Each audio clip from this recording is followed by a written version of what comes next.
lakini umuhimu wa damu ni kuwasaidia watu mbalimbali wenye shida, na hasa kina mama wajawazito. Lakini pia inapotokea ajali, kama mnavyojua, mara nyingi ajali ikitokea, basi yule aliyepata ajali anahitaji kupata damu. Kwa hiyo katika matumizi ya damu, sisi sote tunatambua inawezekana ukaugua malaria, lakini wakakwambia umepungukiwa damu.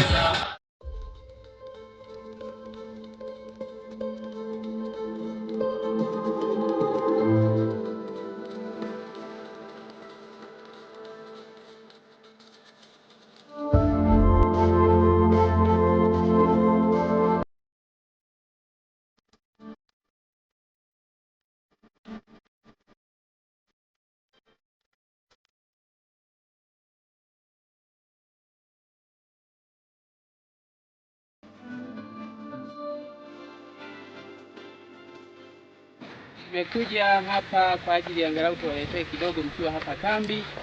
Sisi wakati tunakuwa wali tulikuwa tunakula siku ya sikukuu, lakini siku hizi imebadilika.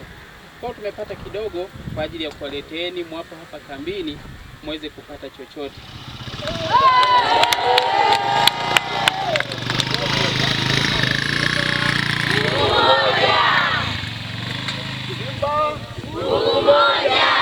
Siku yenye shangwe kwa Simba, mmetutoa auti, watu wamefurahi, wameburudika kama ilivyo kawaida yetu.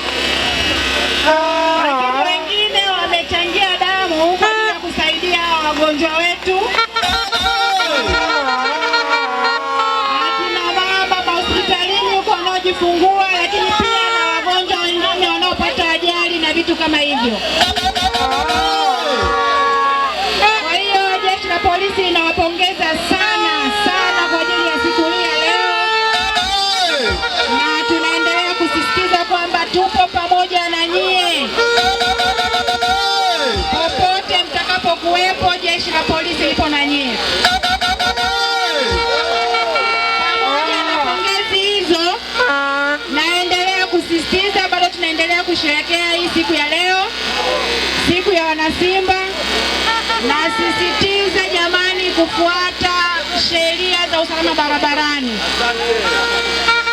Wenzetu waendesha pikipiki, wana wa usafirishaji, tunaomba huko barabarani zingatieni taratibu, kanuni na sheria zinazosimamia barabara. Ni kweli tuna furaha, tunasherehekea, lakini ikitokea umepata adha yoyote, utaendelea wewe na maisha yako na wanaokutegemea. Zaidi sana, sheria hazitanyamaza, utaendelea kuchukuliwa hatua. Tunaenda kuondoka hapa, tunajua tuna watoto, barabara ina watumiaji wengi, kuna vyombo vingine vinatumia barabara. Kwa hiyo hakikisha kwamba unafuata sheria za usalama barabarani. Usisahau kusubscribe SKG TV. Asante kwa kuendelea kuwa nasi.